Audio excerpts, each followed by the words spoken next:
memahami tadayun menika jangan hanya parsial sebagian-sebagian. Nanti hidup kita masyarakatnya timpang. Nanti muncul apa? Jadi kayak gini kok gini ya, itu menjadi bertentangan paradoksnya. Jadi kalau kemudian masyarakat Indonesia religiusnya tinggi, tetapi kok korupsinya juga tinggi, ono sing kurang bener. Kalau dulu Kiai Dahlan mengatakan Islam ning Indonesia dhuwur, jamaahnya banyak, ning kok do-bodo-bodo waktu zaman Kiai Dahlan, berarti ada yang enggak bener. Sekarang Islamnya banyak tetapi korupsinya kok ya banyak, ada yang tidak bener. Ini sesuatu yang harus kita kemudian kita koreksi. Kepada siapa ya? Diri kita masing-masing. Ya. Kok umat Islam masih tertinggal? Enggak bisa. Islam itu lalu lu balayuk lalai, buat dari segala sesuatu. Islam harus seperti itu. Kok sekarang belum? Ya belum, kita harus mengoreksi. Pernah loh Islam itu menjadi agama peradaban dunia. Ilmu pengetahuan dari Islam luar biasa. Nah, makanya kemudian monggo kehidupan Islam itu menjadi agama yang sebenarnya. Kita lihat potret Kiai Dahlan, itu potret tadayun yang hisani. Beliaulah kemudian agama ki diamalke. Beliau sekali sering mengatakan seperti itu. Jadi agama tidak hanya pemahaman, diamalkan, dan beliau mencontohkan. Bagi Kiai Dahlan, memahami makna agama ialah mengamalkannya. Tidak hanya sekedar ngerti, tapi ngamalke. Setiap beliau berpikir, baca ayat, direnungkan, dipahami, diamalke.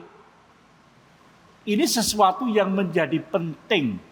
Ketika nemu ayat tentang harta, dia mikir harta apa? Oh, ternyata harta untuk diri sendiri dan kemudian untuk orang lain. Beliau ngamalkan. Maka menjadi penting di persyarikatan kita ini, jamaah kita menjadikan agama sebagai sesuatu yang diamalkan, bukan sekedar dicatat tertulis. Kiai Dahlan mengajarkan kita sebagai Al-Quran Al-Hayy. Apa Al-Quran Al-Hayy? Living Quran itu apa ya? Jadi hidupnya itu Quran. Sehingga seperti Rasulullah. Karena hulukul Quran. Ketika ditanya pada Aisyah, akhlak Rasulullah itu ya Quran gitu. Karena hulukul Quran. Maka kemudian Kiai Dahlan memberikan contoh, memahami dan mengamalkan Islam secara nyata. Kiai Dahlan mencontohkan keterpaduan yang indah antara teosentris yang hanya berpikir tentang Tuhan dan kegiatan nyata. Suatu saat Buya A.R. Sultan Mansur masih muda, beliau mendengar nama Kiai Dahlan, koyo ngopo tok Dahlan kuwi ini top tenan. Dicari, diikuti pengajiannya, kemudian mendatangi Kiai Dahlan, berdebat dengan Kiai Dahlan. Wis sudah tengah malam. Tutuke sesuk nek ndak sesuk ora iso tangi esuk. Buya Sultan Mansur tengah malam bangun. Jam 3 dini hari udah bangun. Tak tilikane Dahlan wis tangi urung. Begitu dia masuk langgannya Kiai Dahlan, kaget. Kiai Dahlan sudah duduk tafakur. Langsung Buya Sultan Mansur salaman Kiai Dahlan, kula manut Kiai Dahlan, dalam bahasa Minang tentu saja. Artinya antara aktivisme membantu sesama juga kedekatan takarubnya kepada Allah luar biasa. Itu ada pada diri Kiai Dahlan. Nah, kita tinggal nyontoh saja. Insya Allah maka beragama kita akan lengkap. Kiai Dahlan mendirikan voluntary association. Apa voluntary itu? Perhimpunan relawan. Artinya apa? Orang-orang seperti Suja, Fahrudin, Ki Bagus, itu murid-murid Kiai Dahlan, relawan-relawan Kiai Dahlan. Mereka tidak bekerja di Muhammadiyah, tapi menyumbangkan segala sesuatu untuk persyarikatan Muhammadiyah. Berorganisasi dengan menginginkan melaksanakan agama. Ya. Tidak lagi menjadi tokoh sentral. Maka kalau kemudian orang mengatakan, loh kowe kok beda karo Kiai Dahlan, ora apa-apa dalam hal apa?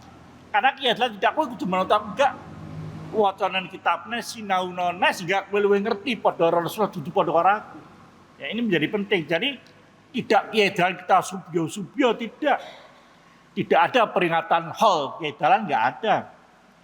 Kita menuntun kita untuk bermental mujtahid. Lah ini ciri yang Muhammadiyah. Karena zaman sekarang beda dengan zaman Kiai Dahlan. Sehingga kita harus berpikir modern, ngerti internet, ngerti hal-hal yang dulu tidak ada. Berpikiran maju, menyelaraskan antara pemurnian agama dengan mutaghayyirah dinamisasi agama. Dalam soal sholat kita mencoba yang persis seperti Rasulullah itu seperti apa. Adu argumen dari banyak hadis rojih kita pilih yang paling unggul.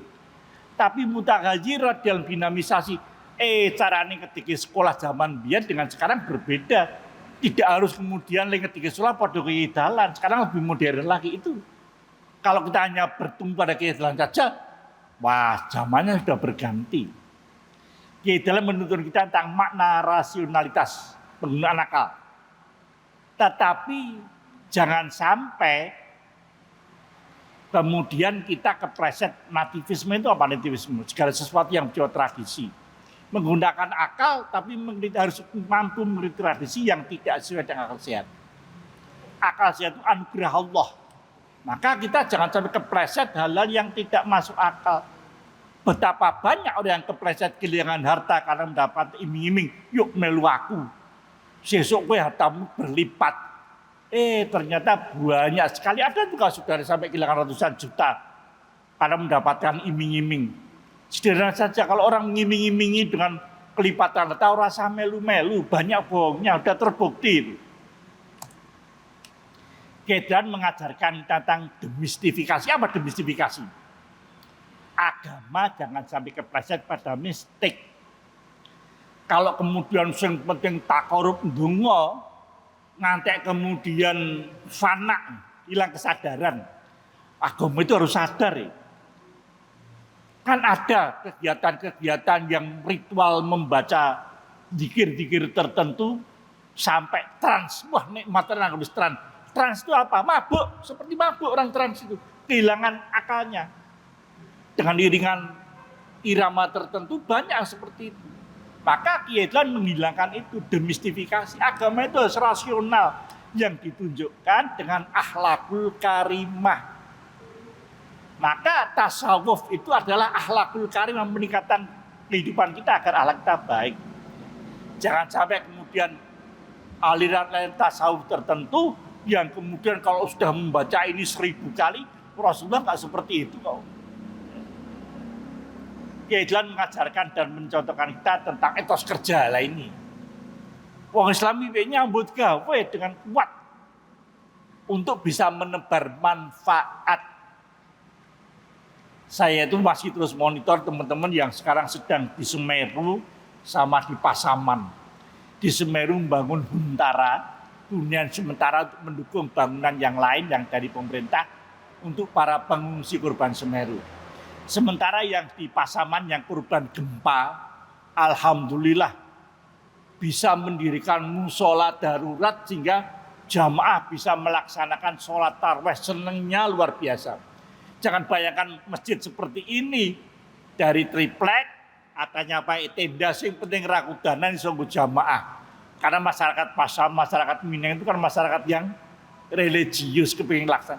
Alhamdulillah kemarin sudah bisa bangun 5 sebelum Ramadan, masih ditutukan lagi pada kampung-kampung yang lain. Rumahnya nanti dulu urusan pemerintah, yang penting masyarakat bisa melaksanakan ibadah. Inilah yang dikatakan Kiai Dahlan bermanfaat sehingga untuk orang lain ya. Ini yang kemudian Islam itu nyata membawa rahmatan lil alamin. Kiai Dahlan mengajar kita untuk hidup berjamaah, membuang jauh egois pribadi. Kita hidup itu berjamaah. Di dalam Muqaddimah Anggaran Dasar, manusia itu hidup bermasyarakat, harus saling ta'awun, tolong menolong ya. Sehingga ada kehidupan sosial bersama-sama, gerakan sosial bersama-sama. Alhamdulillah yang di Semeru itu kumpulnya cukup banyak dan jamaah kita miliaran. Untuk apa? Membantu masyarakat Semeru yang tertimpa awan panas kemarin. Kita dapat tugas bangun 200 huntara. Kemudian kita juga bertugas membangkitkan ekonomi mereka karena lahan mereka hancur. Sampai sekarang pun kita masih membina saudara-saudara kita di Palu, Sulawesi Tengah yang 3 tahun yang lalu kena tsunami dan gempa bumi. Nah, dimanapun kita selalu berusaha seperti itu. Inilah pemahaman agama yang tidak hanya sekedar roh tetapi diimplementasikan dalam hidup dan kehidupan. Mekaten yang bisa saya matur dalam kelompok 4 surat Ar-Rum ayat 30, fa'akim wajhaka lidini hanifa fitratalillati fatarrasa 'alaiha la tabdilah li khalqillah walakinal aktsaron nasi la ya'lamun. Maka hadapkanlah wajahmu kepada agama yang hanif, yang benar cenderung benar, yang agama itu fitrah Allah yang disesuaikan ciptaannya atas manusia, tidak ada perubahan dalam ciptaan Allah. Sayangnya banyak manusia yang tidak mengetahui. Kurang lebihnya mohon maaf. Assalamualaikum warahmatullahi wabarakatuh.